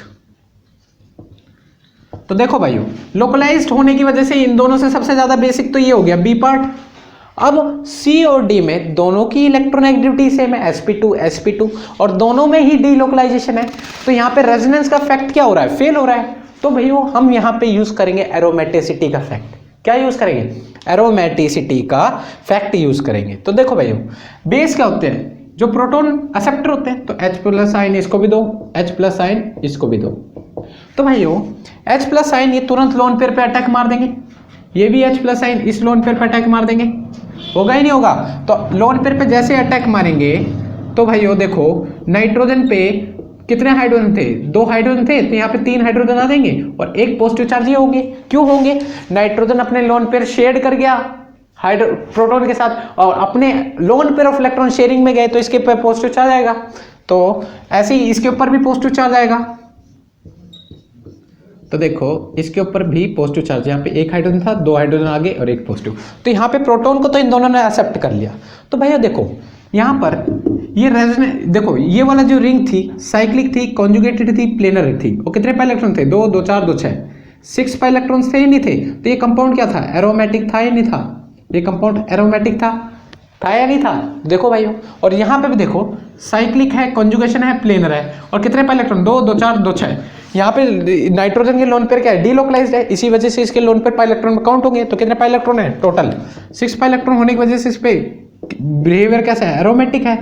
और हम क्या चेक करें, एरोमेटिसिटी का ही रोल चेक करें। अब जैसे ही हमने इसको प्रोटॉन एक्सेप्ट करवा दिया दोनों में, तो अब चेक करो ये अभी भी साइक्लिक है, कॉन्जुगेटेड है, प्लेनर, और इसमें भी 6 पाई इलेक्ट्रॉन अभी भी मौजूद है। ये कंपाउंड क्या है, एरोमेटिक है या नहीं है, एरोमेटिक है। और इसमें देखो ये साइक्लिक है, कॉन्जुगेटेड है, प्लेनर भी है, कॉन्जुगेशन भी है इसके अंदर, pi sigma positive, resonance conjugation है बिल्कुल। और इसके पास कितने पाई इलेक्ट्रॉन्स हैं, 4 पाई इलेक्ट्रॉन्स होने की वजह से ये कंपाउंड क्या हो गया, एंटी एरोमेटिक। ये कंपाउंड क्या हो गया, एंटी एरोमेटिक। यहाँ पे जैसे ही मैंने इसको प्रोटोनेशन किया, इस पे तो कोई इफेक्ट नहीं गया, और जैसे ही मैंने इसको प्रोटोनेट करवाया, मतलब जैसे ही हमने ये दो ये कंपाउंड, इसके जो नाइट्रोजन के लोन पेयर थे यहाँ डीलोकलाइजेशन कर रहे थे, और यहाँ पे एरोमेटिसिटी में भी ये रोल कर रहा था इसके लोन पेयर, और इसके लोन पेयर एरोमेटिसिटी में रोल नहीं कर रहे थे। अगर एरोमेटिक वाले लोन पेयर हम डीप्रोटोनेट करवा देते हैं, अगर एरोमेटिक रिंग की एरोमेटिसिटी वाला जो लोन पेयर होगा नाइट्रोजन एटम का, अगर उनको हम प्रोटोनेट करवा देंगे तो उनकी बेसिक स्ट्रेंथ बहुत ज़्यादा घट जाती है। क्या हो जाती है, डिक्रीज हो जाती है। क्यों, ये कंपाउंड क्या हो जाता है, एंटी एरोमेटिक हो जाता है। देखो तो बेसिक ऑर्डर में कौन जीतेगा, सी सबसे ज़्यादा जीतेगा और डी सबसे कम जीतेगा। तो ये हमारा बेसिक स्ट्रेंथ का ऑर्डर आ चुका है। जिनके लोन पेयर एरोमेटिसिटी में काउंट करते हैं, अगर हम उनको प्रोटोनेट कर दे तो वो बीकर बेस की कैटेगरी में लाई करते हैं। तो ये चीज याद रखना, जिनके लोन पेयर एरोमेटिसिटी में काउंट होते हैं उनके लोन पेयर को जैसे ही हम प्रोटोनेट करवाएंगे तो वो सबसे ज्यादा वीकर बेस हो जाएंगे इन दोनों के अकॉर्डिंग। तो इसके लोन पेयर अभी भी एरोमेटिक है तो सबसे ज्यादा स्टेबलाइज किया है, और ये लीस्ट स्टेबलाइज है, तो ऑब्वियस सी बात है ये सबसे ज्यादा। ठीक है भाइयों, तो यही था रोल ऑफ एरोमेटिसिटी। इस चीज का याद रखना, एरोमेटिसिटी का भी रोल आ जाता है कभी कभार। तो एरोमेटिसिटी के रोल के अकॉर्डिंग हमें देखना है कि नाइट्रोजन के लोन पेयर अगर एरोमेटिसिटी में पार्ट कर रहे हैं तो वो अगर मतलब प्रोटोनेट हो जाते हैं तो उनकी बेसिक स्ट्रेंथ घट जाएगी। तो इतना याद रखना। अब आ जाते हैं जो हमारा जो फोर्थ फैक्टर है, जो फोर्थ फैक्टर है वो इफेक्ट ऑफ रिंग साइज है। Effect of ring size, effect of ring size. तो आ जाओ भाइयों, रिंग साइज का क्या इफेक्ट है हमारे बेसिक स्ट्रेंथ पे। तो भाइयों क्वेश्चन के साथ आपको मैं समझाऊंगा। देखो नाइट्रोजन क्या हाइड्रोजन, ये है एक हमारे पास बेस इस टाइप का है, 4 मेंबर्ड रिंग में है, और एक हमारा बेस है 5 मेंबर्ड रिंग में, ठीक है, और एक बेस है हमारे पास 6 मेंबर्ड रिंग में। ठीक है भाइयों, तो देखो ए बी सी और डी में बेसिक स्ट्रेंथ का ऑर्डर क्या होगा। तो भाई हम क्या करें, पहले तो इलेक्ट्रोनेगेटिविटी का देखें। ये भी sp3, ये भी sp3, इसके भी लोन पेयर, इसके भी लोन पेयर, ये भी लोन पेयर होंगे इसके पास, और ये भी sp3 है, और इसके पास भी लोन पेयर है, ये भी अभी sp3 है। तो देख रहे हैं सभी के सभी क्या है, sp3 हाइब्रिडाइज्ड है, मतलब इनकी सभी की इलेक्ट्रोनेगेटिविटी क्या है, सेम है। इलेक्ट्रोनेगेटिविटी सेम आती है तो हम क्या करेंगे, रेजोनेंस है फैक्टर, तो रेजोनेंस किसी में भी नहीं हो रहा तो रेजोनेंस का फैक्टर फेल। तो थर्ड जो फैक्टर हुआ था जो हमने पढ़ा था वो क्या है, एरोमेटिसिटी का रोल। जब रोल ही नहीं है रेजोनेंस का, पाई इलेक्ट्रॉन्स ही नहीं है, तो एरोमेटिसिटी वैसे भी नहीं है। सभी बात क्लियर हुई। तो ये सारे नॉन एरोमेटिक है, ऑब्वियसली बात है एरोमेटिसिटी है ही नहीं इनके पास। फिर आ जाती है फोर्थ फैक्टर जिसे बोलते हैं इफेक्ट ऑफ रिंग साइज। जब ऐसे टाइप के क्वेश्चन फंस जाते हैं तब तो हम किस बेस को, ये सारे बेस में सबसे ज्यादा बेसिक स्ट्रेंथ किसकी होगी वो चीज बताने के लिए एक चीज आपको बता देता हूं मैं, एक चीज आपको बता देता हूं, जो जितना ज्यादा रिंग साइज होगा, जितना ज्यादा रिंग साइज उतना कम इसके अंदर परसेंटेज ऑफ एस कैरेक्टर होगा। इतना याद रखना, ठीक है भाइयों। जितना ज्यादा रिंग साइज होगा, जितना बड़ा रिंग साइज होगा उसके अंदर परसेंटेज ऑफ एस कैरेक्टर कितना होगा, उतना ही कम होगा। मतलब यहाँ पे रिंग साइज जो है वो साफ सीधी बता दूं, रिंग साइज जो है वो डायरेक्ट इनवर्सली प्रोपोर्शनल है परसेंटेज ऑफ एस कैरेक्टर के, परसेंटेज ऑफ एक्स कैरेक्टर। और भाई एक चीज और बता रहा हूं मैं आपको, बता रहा हूं जो रिंग साइज है वो इनवर्सली प्रोपोर्शनल है एस कैरेक्टर के। मतलब जिसका सबसे बड़ा रिंग साइज उसका परसेंटेज ऑफ एस कैरेक्टर सबसे कम, तो इसका परसेंटेज ऑफ एस कैरेक्टर कम, इसका सबसे, तो इससे ज्यादा, इससे और भी ज्यादा, इसका सबसे ज्यादा होगा। जितना छोटा रिंग साइज, मतलब स्मॉल रिंग होगी, स्मॉल रिंग होगी रिंग स्मॉल होगी तो उसकी एस कैरेक्टर क्या होगा, S percentage of s character क्या होगा, ज़्यादा होगा। और बिगर रिंग होगी तो परसेंटेज ऑफ एस कैरेक्टर क्या होगा, कम होगा। तो भाई इस चीज़ का याद रखना, कभी भी किसी में परसेंटेज ऑफ एस कैरेक्टर ज़्यादा होता है तो उसकी इलेक्ट्रोनेगेटिविटी क्या होती है, हाई हो जाती है, नहीं हो जाती। अभी मैंने बताया था sp2 और sp3 में, इसमें परसेंटेज ऑफ एस कैरेक्टर ज़्यादा होता है, इसमें थोड़ा कम होता है, इसमें कम होता है, इसमें 50-50% होता है परसेंटेज ऑफ एस कैरेक्टर, और इसमें 33% होता है एस कैरेक्टर, और इसमें थोड़ा और होता है। तो ये भाइयों इस चीज़ का याद रखना, परसेंटेज ऑफ एस कैरेक्टर जितना ज़्यादा उतना ज़्यादा इलेक्ट्रोनेगेटिव एटम। और भाइयों अभी मैंने बताया आपको, सबसे पहला फैक्टर है, जो सबसे ज़्यादा इलेक्ट्रोनेगेटिविटी होता है वो सबसे लीस्ट बेसिक होता है। तो electronegativity is inversely proportional to basic strength. तो भाइयों साफ सीधी बोल सकता हूँ, ring size is inversely proportional to electronegativity, मतलब परसेंटेज ऑफ एस कैरेक्टर, मतलब जितना ज़्यादा बिगर साइज होगा उतना परसेंटेज ऑफ एक्स कैरेक्टर कम होगा, परसेंटेज ऑफ एस कैरेक्टर कम होगा। और जितना ज़्यादा स्मॉल साइज होगा उसमें ज़्यादा परसेंटेज ऑफ एस कैरेक्टर होगा ही नहीं होगा। तो भाइयों ऐसे बोल सकते हैं डायरेक्टली आपको, परसेंटेज ऑफ एस कैरेक्टर वो इनवर्सली प्रोपोर्शनल होता है किसके, बेसिक स्ट्रेंथ के। तो ये चीज़ का ध्यान रखना। क्यों, परसेंटेज ऑफ एस कैरेक्टर, वापस बोल सकता हूँ, इलेक्ट्रोनेगेटिविटी की बात आ गई, मतलब इलेक्ट्रोनेगेटिविटी की बात कर रहा हूँ, तो electronegativity inversely proportional basic strength की। इलेक्ट्रोनेगेटिविटी इस पे डिपेंड कर रही थी, परसेंटेज ऑफ एस कैरेक्टर, जितना ज़्यादा परसेंटेज ऑफ एस कैरेक्टर उतना ज़्यादा इलेक्ट्रोनेगेटिव एटम। तो इसको जगह डायरेक्टली मैं आपको बोल सकता हूँ इलेक्ट्रोनेगेटिविटी। तो आपको याद रखना है, जितना बड़ा रिंग होगा उतना एस कैरेक्टर उसका कम होगा, एस कैरेक्टर कम होगा, और एस कैरेक्टर कम हुआ तो उतना ज़्यादा बेसिक होगा, तो इन शॉर्ट आपको बोल सकता हूँ मैं कि बिगर रिंग तो उसका क्या होगा, बेसिक स्ट्रेंथ हाई होगा, स्ट्रेंथ इंक्रीज कर जाएगा। और जितना हमारे पास स्मॉल रिंग होगी तो बेसिक स्ट्रेंथ क्या हो जाएगा, लो होगा। तो इन शॉर्ट आपको ये बता दिया है, ये इनके पीछे का कंसेप्ट है। तो हमें बस दो बातों का ध्यान रखना है, जितनी बड़ी रिंग होगी उसका बेसिक स्ट्रेंथ हाई होगा, और जितनी स्मॉल रिंग होगी उसका बेसिक स्ट्रेंथ लो होगा। तो आ जाओ, अकॉर्डिंग टू दिस फैक्टर अब बताओ बेसिक स्ट्रेंथ किसकी सबसे ज्यादा हाई होगी। तो भैया मैंने क्या बोला, छोटी रिंग का बेसिक स्ट्रेंथ कम होगा, सबसे ज्यादा छोटी रिंग इसकी है, देन सबसे ज्यादा बड़ी इसकी, देन इसकी, ठीक है। तो बड़ी रिंग सबसे ज्यादा यही है, तो सबसे ज्यादा बेसिक स्ट्रेंथ इसकी होगी ही नहीं होगी, सबसे ज्यादा बेसिक स्ट्रेंथ इसकी होगी, फिर बाद में सी की होगी, देन बी की होगी, देन ए की। तो बेसिक पर ये आपको क्लियर हो गया होगा, परसेंटेज ऑफ एस कैरेक्टर के अकॉर्डिंग रिंग साइज ही फैक्टर कर रहा है, जितनी बड़ी रिंग उतना ज्यादा बेसिक स्ट्रेंथ, और जितनी छोटी रिंग उतना ही कम बेसिक स्ट्रेंथ। इन शॉर्ट आपको बता चुका हूं। तो ऐसा बोल सकता हूं, ring size is directly proportional to basic strength. तो ये चीज याद रखना, ring size is directly proportional to basic strength. तो भाइयों रिंग साइज के अकॉर्डिंग हम बोलते हैं डी है सबसे ज्यादा, देन सी है, देन बी है, देन ए है। तो बेसिक स्ट्रेंथ का ऑर्डर हमने बता दिया। पर भाइयों इस चीज में आपको एक चीज याद रखनी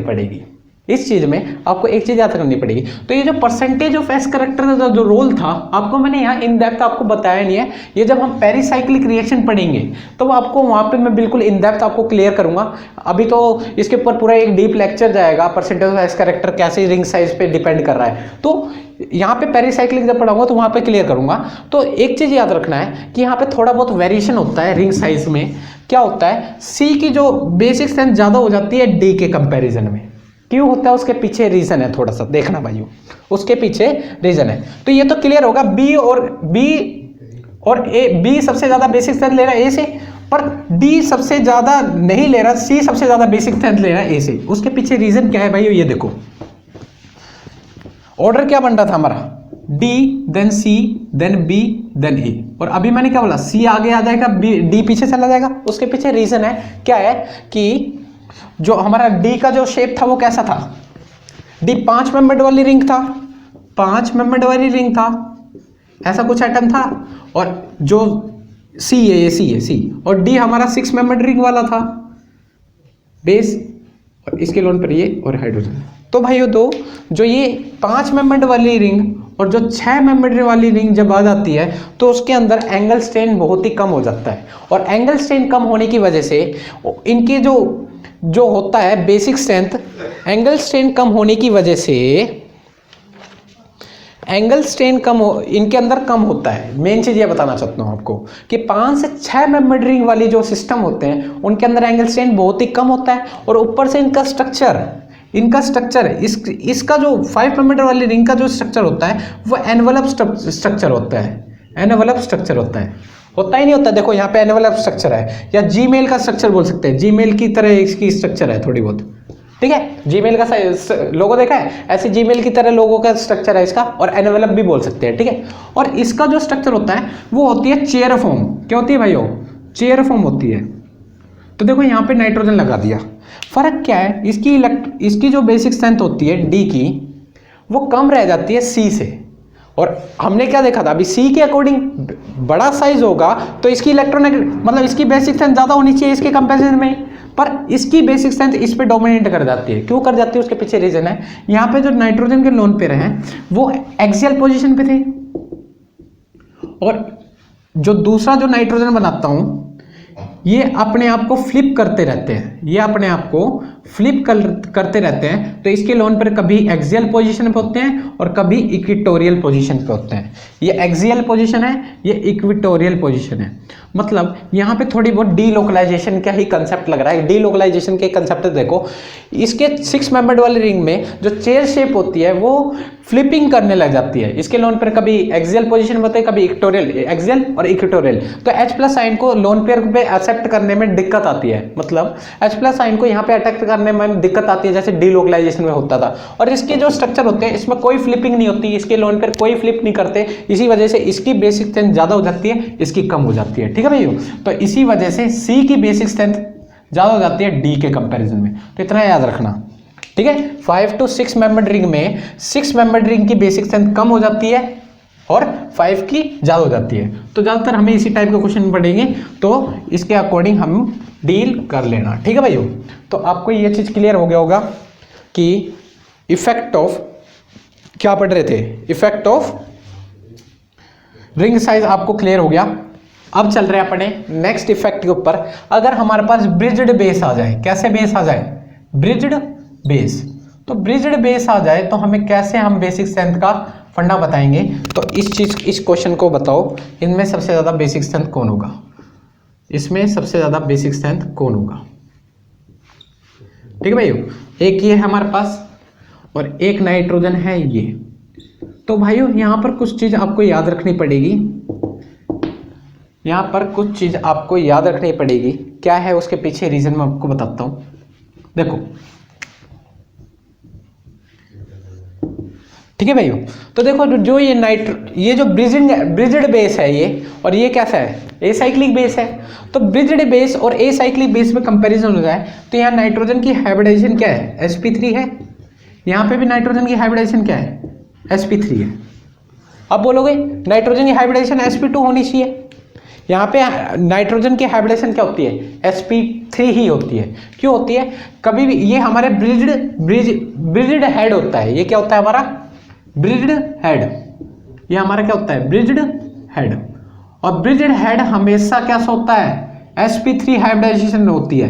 कभी भी sp2 हाइब्रिडाइजेशन इस पे पॉसिबल नहीं होगी। अगर sp2 कहीं पे दिख रहा होगा तो वो स्ट्रक्चर एग्जिस्ट ही नहीं करता, ठीक है। और ये हमारा ब्रिजिंग एटम होता है, ये हमारा ब्रिजिंग एटम होता है। तो ये सारी बातें मैं आपको मेसोमेरिक इफेक्ट में सब कुछ क्लियर कर चुका हूँ। ब्रिजिंग हेड क्या होता है, ब्रिजिंग एटम होता है। ब्रिजिंग एटम के ऊपर बहुत सारे क्वेश्चन कर चुके हैं भाइयों। तो यहाँ पे देखो, यहाँ पे नाइट्रोजन हाइब्रिडेशन क्या है, sp3 है। यहाँ पे भी हाइब्रिडेशन क्या है, sp3 है। तो इलेक्ट्रोनेगेटिविटी का इफेक्ट तो खत्म हो गया, मतलब इलेक्ट्रोनेगेटिविटी दोनों की सेम है। तो हम रेजोनेंस का इफेक्ट उठाएंगे, तो यहाँ पे कोई रेजोनेंस नहीं हो रही, इसके अंदर भी कोई रेजोनेंस हो रही है। पर भाइयों फिर हम डिसीजन किससे लेंगे, फिर एरोमेटिसिटी पाएंगे, एरोमेटिसिटी भी नहीं है इसके अंदर, दोनों के अंदर। फिर आएंगे इफेक्ट ऑफ रिंग साइज का भी कोई फैक्टर नहीं पड़ रहा। तो हम नेक्स्ट जो फैक्टर जिनको पढ़ेंगे, ब्रिज्ड बेस आ जाते हैं, तो उनके कंसेप्ट में जो असाइक्लिक वाले हैं वो अपने आप को फ्लिपिंग में ले जाते हैं।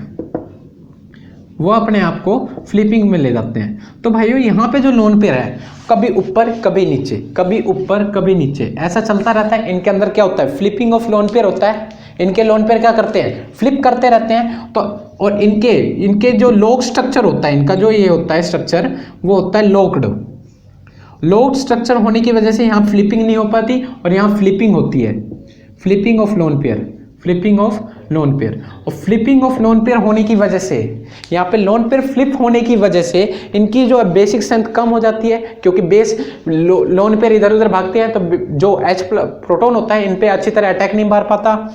और ठीक है, और यहाँ पे लोन पेयर क्या होता है, लोकलाइज्ड ही रहते हैं। यहाँ पे लोन पेयर क्या होते हैं, लोकलाइज्ड होते हैं। No flipping of lone pair, no flipping of lone pair. और लोन पेयर जब फ्लिप नहीं कर रहे तो आसानी से प्रोटॉन पे अटैक मार सकता है। इसीलिए और ए और बी में जो एसिडिक स्ट्रेंथ, बेसिक स्ट्रेंथ क्या होगी, ए की सबसे ज्यादा होगी देन बी की, ए की सबसे ज्यादा होगी देन बी की। ऐसी इसी कंसेप्ट बेस आपके पास 2-3 और सवाल हैं, उस चीज को बताओ कि कौन सबसे ज्यादा बेसिक स्ट्रेंथ रखेगा। तो ब्रिजिड बेस के अकॉर्डिंग आपको इन सब चीजों का ध्यान रखना है। ब्रिजिड बेस के अकॉर्डिंग आपको इन सब चीजों का ध्यान रखना है। ठीक है भैया, यहाँ जो एक ब्रिजिड बेस ये है हमारे पास, और एक हमारे पास है सिंपल नाइट पेरिडी, और एक हमारे पास है एक ये बेस है। ठीक है भैया, तो इन तीनों में बेसिक स्ट्रेंथ का ऑर्डर क्या होगा, इन तीनों में बेसिक स्ट्रेंथ का ऑर्डर क्या होगा। तो भाई देख सकते हैं यहाँ पे नाइट्रोजन की हाइब्रिडेशन क्या है, sp3 है। अब बोलोगे ये ब्रिजिड बेस कैसे दिखते हैं, इनको देखो 1 2 3 4 5 6, इनको इस तरीके से रिप्रेजेंट कर सकते हैं, ब्रिजिड बेस ही हैं। इनको इस तरीके से भी रिप्रेजेंट कर सकते हैं। देख लो नाइट्रोजन यहाँ डाल दिया। ठीक है भैया, नाइट्रोजन पहली पोजीशन पे था, दूसरी, तीसरी, चौथी, पांचवी, छठी, क्लियर है। छह कार्बन एटम है, और 7वें कार्बन एटम से पहला और चौथा पहला वाले के नाइट्रोजन और चौथे वाला कार्बन अटैच है। तो ये कुछ ऐसा स्ट्रक्चर बन गया। तो इस फॉर्म से रिप्रेजेंट किया जाता है। तो मैंने क्या बोला, ब्रिज हेड पे जो कार्बन होते हैं, जो नाइट्रोजन है, उनकी हाइब्रिडेशन क्या होगी, sp3 होगी, और ये डबली बॉन्डेड होने की वजह sp2, और ये लोकलाइज्ड होने की वजह से इनकी हाइब्रिडेशन क्या है, sp2। क्लियर है भाइयों। और इलेक्ट्रोनेगेटिविटी के ऑर्डर से ये सबसे ज्यादा जीत गए ए। फिर कौन जीतेगा, इसके लोन पर क्या है, लोकलाइज्ड है, और इसके लोन पर क्या है, डी लोकलाइज्ड है, और डी लोकलाइज्ड होने की वजह से इनकी बेसिक स्ट्रेंथ सबसे कम होगी, इसकी सबसे ज्यादा है। ये हमारा बेसिक स्ट्रेंथ का ऑर्डर आ गया। अगर बाय चांस अगर ये sp3 होता है, ये भी sp3 होता है, ये भी sp3 होता, बाय चांस हमने कोई एग्जांपल ले लिया था, तो हम ब्रिजिड बेस का एग्जांपल लेके आते हैं। किसका, ब्रिजिड बेस का। तो ब्रिजिंग एटम इसके अंदर क्या होती है, फ्लिपिंग, वो तो असाइक्लिक कर होता था, काम ही खत्म। ठीक है भाइयों, तो इसके अकॉर्डिंग हमारा ये हो गया। ठीक है भाइयों, तो इस चीज का याद रखना, इस चीज का याद रखना। तो अपने नेक्स्ट कंसेप्ट की ओर चल रहे हैं, जिसका है नाम effect of inductive effect. Effect of inductive effect. तो इंडक्टिव इफेक्ट के अकॉर्डिंग कैसे हमें बेसिक स्ट्रेंथ में हेल्प मिलेगी। इफेक्ट ऑफ इंडक्टिव इफेक्ट, तो हम कुछ एग्जांपल लेते हैं, आपको समझ में आ जाएगा इसी एग्जांपल से इंडक्टिव इफेक्ट कैसे रोल निभाता है, बेसिक स्ट्रेंथ में हमारी हेल्प कैसे करता है, उस चीज करते हैं। तो भाई नाइट्रोजन के है, ये एक नाइट्रोजन ले लिया, एक बेस ये है, और एक नाइट्रोजन है, यहाँ पे 2 नाइट्रोजन लगे पड़े हैं, और एक जो ले लिया है यहाँ पर एक ऑक्सीजन एटम लगा पड़ा है, और एक लगा पड़ा है नाइट्रोजन एटम। तो बताओ ए बी सी में बेसिक स्ट्रेंथ क्या होगी, ए बी सी में बेसिक स्ट्रेंथ क्या होगी। तो भाई यहाँ पे देख रहे हैं नाइट्रोजन की हाइब्रिडेशन पे आ जाओ, यहाँ पे हाइब्रिडेशन sp3, यहाँ पे भी हाइब्रिडेशन sp3, यहाँ पे भी हाइब्रिडेशन sp3, ऑब्वियस बात एक जैसी है। यहाँ पे भी नाइट्रोजन की हाइब्रिडेशन क्या है, sp3, और ऑक्सीजन के लोन पे ऐसे हैं, ऐसे कैसे हैं, तो यहाँ पे भी ऑक्सीजन की हाइब्रिडेशन है sp3। तो सारे ही sp3 हाइब्रिडाइज्ड है, सारे ही sp3 हाइब्रिडाइज्ड हैं, इलेक्ट्रोनेगेटिविटी सभी में सेम है। तो हम आएंगे रेजोनेंस इफेक्ट यहाँ पे हो ही नहीं सकता। फिर आएंगे एरोमेटिसिटी का रोल, एरोमेटिसिटी का रोल यहाँ पे हो ही नहीं सकता, हो सकता ही नहीं हो सकता। फिर आएंगे रिंग साइज का इफेक्ट, रिंग साइज का भी सभी का सेम है, 6 मेट्रिक की सभी की सभी है। फिर आएंगे ब्रिज्ड बेस है या नहीं है, बिल्कुल नहीं है ब्रिज्ड बेस।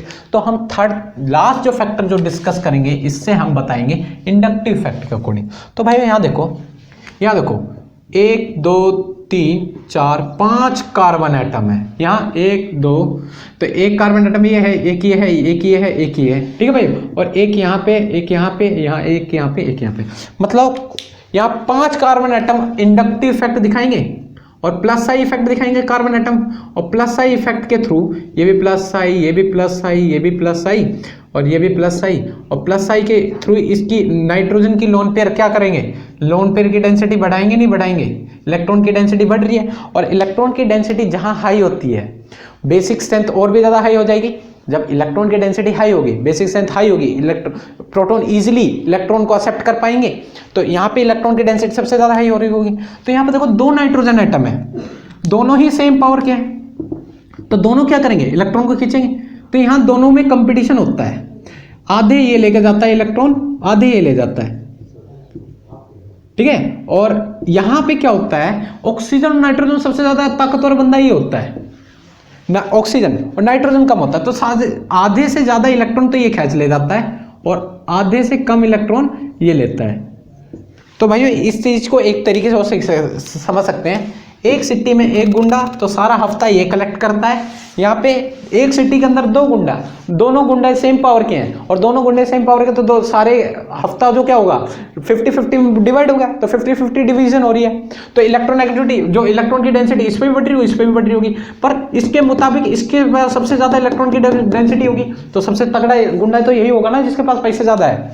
इसमें एक तो नाइट्रोजन कंटेनिंग बेस है और ऑक्सीजन कंटेनिंग बेस, ये तो गुंडा था और ये गुंडे का भी गुंडा निकला, मतलब बहुत तगड़ा गुंडा निकला, जो समझ रहे हो ना मेरी बात, मतलब बहुत तगड़ा गैंगस्टर है, और गैंगस्टर होने की वजह से सबसे सारा पैसा ये इसके पास जाने लगा और ये वीक पड़ने पड़ा, मतलब इलेक्ट्रॉन की डेंसिटी सबसे ज़्यादा इस पे होगी, देन इस पे होगी, यहाँ पे 2 गुंडा है, और यहाँ पे 2 गुंडा इन सिटी, यहाँ पे 1 गुंडा है, यहाँ 2 गुंडा है, यहाँ 2 गुंडा है, वो ऊपर से एक ज़्यादा बड़ा होगा और एक छोटा होगा, तो सबसे ज़्यादा इलेक्ट्रॉन की डेंसिटी इसके पास होगी, देन इसके पास होगी, इसके पास, और इलेक्ट्रॉन की डेंसिटी सबसे ज़्यादा इसके पास होगी, तो बेसिक स्ट्रेंथ इसके पास होगी, ए देन बी देन सी, ये हमारे बेसिक स्ट्रेंथ का ऑर्डर हो गया, ठीक है भाइयों। इलेक्ट्रॉन की डेंसिटी ये बढ़ा रहे हैं।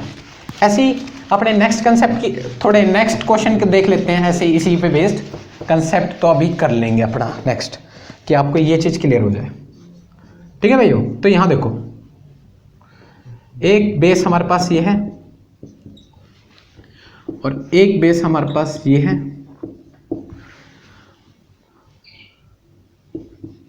और एक बेस हमारे पास है जो भाइयों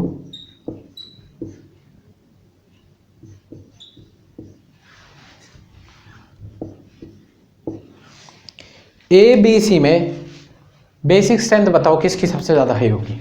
ABC में बेसिक स्ट्रेंथ बताओ, नाइट्रोजन लोन पे, नाइट्रोजन लोन पे, ठीक है भाई, ये भी नाइट्रोजन, ये भी नाइट्रोजन और ये भी नाइट्रोजन। तो देखो भाइयों, तो देखो ABC में बेसिक स्ट्रेंथ बताओ ABC में, तो भाई यहाँ पे इंडक्टिव इफेक्ट का रोल लगेगा। ये एक सिटी में एक गुंडा है तो सबसे ज़्यादा इलेक्ट्रॉन की डेंसिटी इसके पास होगी, 2 गुंडे हैं तो आज 50-50 होगा, 3 गुंडे हैं और भी ज़्यादा डिवीजन हो जाएगा, तो इलेक्ट्रॉन की डेंसिटी इन सभी नाइट्रोजन के पास कम होगी, तो बेसिक स्ट्रेंथ में A सबसे ज़्यादा, देन B देन C। ये हमारा इलेक्ट्रॉन एक्टिविटी मतलब बेसिक स्ट्रेंथ का ऑर्डर आ चुका है, ये हमारा बेसिक स्ट्रेंथ का ऑर्डर आ चुका है। ऐसे ही हम ब्रिज्ड बेस ले लें, ऐसे ही हम ब्रिज्ड बेस ले लें तो उसमें यही कंसेप्ट लगाना है इंडक्टिव इफेक्ट का। ये एक नाइट्रोजन ये रहा हमारे पास और एक नाइट्रोजन एटम यहाँ पे है, 2 नाइट्रोजन एटम है ब्रिज्ड हेड पे। तो देखो भाइयों दोनों पे क्या लगेंगे इंडक्टिव इफेक्ट, एक सिटी में एक गुंडा, एक सिटी में 2 गुंडे, तो इलेक्ट्रॉन की डेंसिटी सबसे ज़्यादा इसके पास होगी एज कम्पेयर टू इसके पास, तो बेसिक स्ट्रेंथ में A और B में कौन जीतेगा, A सबसे ज़्यादा देन B में। तो भाइयों ऐसे ही क्वेश्चन को डील करना है इंडक्टिव इफेक्ट में, ठीक है। दोनों में ही प्लस आई इफेक्ट के थ्रू, ये प्लस आई इफेक्ट से सारे इलेक्ट्रॉन ये खींच रहा होगा, ये प्लस आई इफेक्ट से ये इलेक्ट्रॉन की डिस्ट्रीब्यूशन हो रही है 50-50, ऐसे इनमें भी होगा। तो गुंडे के हिसाब से बता रखा है, आप टेंशन वाली लेने वाली बात नहीं है। इंडक्टिव इफेक्ट के अकॉर्डिंग आप समझ गए होंगे, क्योंकि इंडक्टिव इफेक्ट के हिसाब से मैंने आपको इंडक्टिव इफेक्ट बहुत अच्छी तरह एक्सप्लेन कर रखा है, क्योंकि methyl group carbon atom plus I effect में आते हैं तो इलेक्ट्रॉन डोनेट करते हैं, इलेक्ट्रॉन की डेंसिटी बढ़ाते हैं, तो इलेक्ट्रॉन की डेंसिटी बढ़ गया तो प्रोटॉन का अटैक भी बढ़ जाता है, तो बेसिक स्ट्रेंथ उसकी सबसे ज़्यादा होगी। तो भैया इस चीज़ को नोट करो। फिर अपने आ जाते हैं इंपॉर्टेंट बेस को पढ़ने वाले हैं, जिसका जो है हीरो है बेस का, उसको पढ़ेंगे, जिसका नाम है ग्वानिडीन टाइप बेस। जल्दी इसको नोट कर लो। तो भाइयों अब अपने हम ग्वानिडीन टाइप बेस के ऊपर डिस्कस करने वाले हैं। इस बेस के अंदर कुछ खासियत होती है कि जैसे हमने अभी नाइट्रोजन कंटेनिंग बेस पढ़े, सभी नाइट्रोजन कंटेनिंग बेस से भी सबसे ज़्यादा बेसिक स्ट्रेंथ इसकी सबसे ज़्यादा हाई होती है, इसीलिए इनको बोलते हैं बेसिक स्ट्रेंथ में। जितने भी बेसिक स्ट्रेंथ बेस देखे हैं उनमें सबसे तगड़ा हीरो यही कहलाता है, तो ये it is the hero of basic strength. ठीक है भाइयों, तो इतना याद रखना, ग्वानिडीन टाइप बेस जो होते हैं उनकी बेसिक स्ट्रेंथ सबसे ज़्यादा हाई होती है। उसके पीछे रीज़न है, क्या है अब बताओ। इस नाइट्रोजन और इस नाइट्रोजन में सबसे ज़्यादा बेसिक कौन होगा? नाइट्रोजन ए और नाइट्रोजन बी में सबसे ज़्यादा बेसिक स्ट्रेंथ किसकी होगी? तो भाई आप देखोगे यहाँ पे हाइब्रिडाइजेशन कंसेप्ट लगाओगे, ये नाइट्रोजन क्या है? sp2 हाइब्रिडाइज्ड है, क्योंकि ये भी अपने लोन पेयर क्या कर रहा है? डिलोकलाइजेशन के थ्रू इसकी हाइब्रिडाइजेशन क्या है? sp2, और इसके डबली बॉन्डेड होने की वजह से इसकी हाइब्रिडाइजेशन क्या है? sp2। तो आप कहोगे इलेक्ट्रोनेगेटिविटी दोनों में सेम है, तो आप क्या करोगे? लोकलाइज्ड और डीलोकलाइज्ड पता करोगे। इसके जो लोन पेयर है वो क्या है? डीलोकलाइज्ड है, डीलोकलाइज्ड है, और इसके जो लोन पेयर है वो क्या है भाइयों? लोकलाइज्ड है। तो लोकलाइज्ड के अकॉर्डिंग आप बोल दोगे जिसके लोन पेयर लोकलाइज्ड होंगे उसकी बेसिक स्ट्रेंथ क्या होगी? ज्यादा होगी। तो आप बोलोगे Na की बेसिक स्ट्रेंथ ज्यादा होगी Nb की, बिल्कुल होगी। तो मतलब यहाँ पे जो प्रोटॉन है, प्रोटॉन कहाँ अटैक करना पसंद करेगा? प्रोटॉन कहाँ अटैक करना पसंद करेगा? Na पे। पर भाइयों इसके हिसाब से, लोकलाइज्ड के हिसाब से बिल्कुल सही आंसर है कि Na पे ही प्रोटोनेशन होगा। क्यों होगा? उसकी वजह से है कि इसके लोन पर लोकलाइज्ड है, और लोकलाइज्ड होने की वजह से बेसिक स्ट्रेंथ हाई है। और भाई एक और फैक्टर है जिसकी वजह से इसकी बेसिक स्ट्रेंथ और भी ज्यादा पुल अप कर जाती है। क्या है?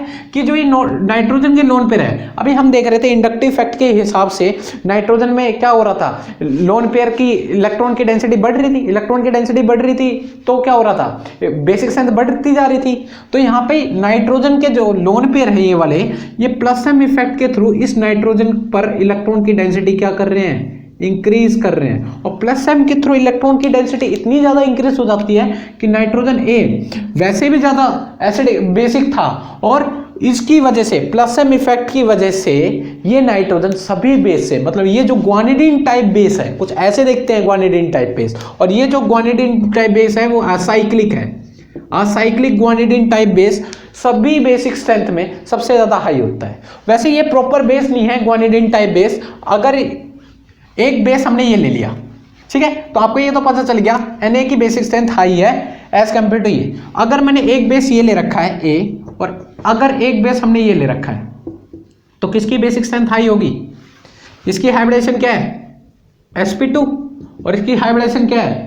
sp3। और sp3 हम क्या सोचेंगे? इलेक्ट्रोनेगेटिविटी के हिसाब से, इसकी हाइब्रिडाइजेशन के हिसाब से बी की एसिडिक स्ट्रेंथ ज्यादा हो जाएगी ए से। पर अभी मैंने क्या बताया कि नाइट्रोजन के लोन पर प्लस एम के थ्रू इसकी इलेक्ट्रॉन की डेंसिटी इतनी ज्यादा बढ़ा देते हैं कि ग्वानिडीन टाइप बेस सबसे ज्यादा बेसिक हो जाते हैं एज कंपेयर टू ये। तो ऑर्डर हमारा ए इज ग्रेटर देन बी ही रहेगा, ए इज ग्रेटर देन बी ही रहेगा। ठीक है भाइयों, अगर मैं इस जगह एक और ग्वानिडीन टाइप बेस ले आता हूं, एक और ग्वानिडीन टाइप बेस ले आता हूं जो है ये, एक ग्वानिडीन टाइप बेस है NH2 ये रहा, और इधर भी NH2 लग जाए, तो भाइयों देखो आपको पता है इसके लोन पेयर क्या है? लोकलाइज्ड है, लोकलाइज्ड है, और इन दोनों के लोन पेयर क्या है? डीलोकलाइज्ड है, और डीलोकलाइज्ड होने की वजह से इन पे तो प्रोटॉन आना पसंद नहीं करेगा। फिर क्या करेंगे? इस पे प्रोटॉन का अटैक होगा। पर यहाँ पे देखो दोनों ही प्लस एम इफेक्ट दे देंगे, और प्लस एम इफेक्ट दे के ये अपने लोन पे इसको डोनेट कर देंगे, और डोनेट कर इसकी बेसिक स्ट्रेंथ बहुत ज़्यादा इंक्रीज हो जाती है एज कम्पेयर टू ये। और ये ही है हमारा प्रॉपर ग्वानिडीन टाइप बेस। इसी वजह से ए और बी में एसिड बेसिक स्ट्रेंथ बी की सबसे ज़्यादा होती है as compare to A, B की सबसे ज़्यादा होती है एज कम्पेयर टू ए। ठीक है भाइयों, ये चीज क्लियर हुआ। अब आ जाओ इसके ग्वानिडीन टाइप बेस में बेसिक स्ट्रेंथ कैसे पता करनी है। ये कुछ नाइट्रोजन बेस की एक कैटेगरी है, और बहुत ही अच्छी कैटेगरी है, जो इसकी वजह से इसकी जो हाइब्रिड जो इसकी बेसिक स्ट्रेंथ है वो सबसे ज्यादा हाई होती है। वो हमने देख लिया किस रीजन की वजह से। ऐसे आ जाओ, एक हमारे पास ग्वानिडीन टाइप बेस ये है, और एक हमारे पास बेस नॉर्मल बेस है sp3 हाइब्रिडाइज्ड वाला, और एक हमारे पास जो बेस है, ठीक है भाइयों। तो देखो ए बी सी में बेसिक स्ट्रेंथ बताओ, ए बी सी में बेसिक स्ट्रेंथ बताओ क्या होगा। तो ए में देखोगे नाइट्रोजन के लोन पर ये लोकलाइज्ड है, यहाँ पे अटैक होगा और ये प्लस एम के थ्रू इसके इलेक्ट्रॉन की डेंसिटी बहुत ज़्यादा बढ़ा रहे हैं दोनों की तरफ, तो दोनों जगह प्लस एम है, तो ये सबसे ज़्यादा बेसिक तो यही होगी। बी और सी में कंपेरिजन हो, इसकी हाइब्रिडाइजेशन क्या है sp3 है और इसकी हाइब्रिडाइजेशन क्या है sp2 है, और यहाँ पे कोई प्लस एम इफेक्ट नहीं है, नो प्लस एम इफेक्ट, तो इसकी जो हाइब्रिडाइजेशन sp2 होने की वजह से इसके लोन पर क्या है लोकलाइज्ड है, और इसके लोन पर भी लोकलाइज्ड है, इसके भी लोन पेयर लोकलाइज्ड है। तो भाइयों हमें तो लोकलाइजेशन डीलोकलाइजेशन देखनी नहीं है, इलेक्ट्रोनेगेटिविटी के हिसाब से हमें आंसर दे देना है। तो इलेक्ट्रोनेगेटिविटी इसकी सबसे कम है तो इसकी बेसिक स्ट्रेंथ सबसे ज़्यादा होगी, तो बी देन सी। ये हमारा बेसिक स्ट्रेंथ का ऑर्डर आ चुका है, ये हमारे बेसिक स्ट्रेंथ का ऑर्डर आ चुका है। नेक्स्ट जो क्वेश्चन करते हैं उसमें बताओ बेसिक स्ट्रेंथ का ऑर्डर क्या होगा। ठीक है भाइयों, एक क्वेश्चन हमारे पास ये है, ठीक है, और एक क्वेश्चन है हमारे पास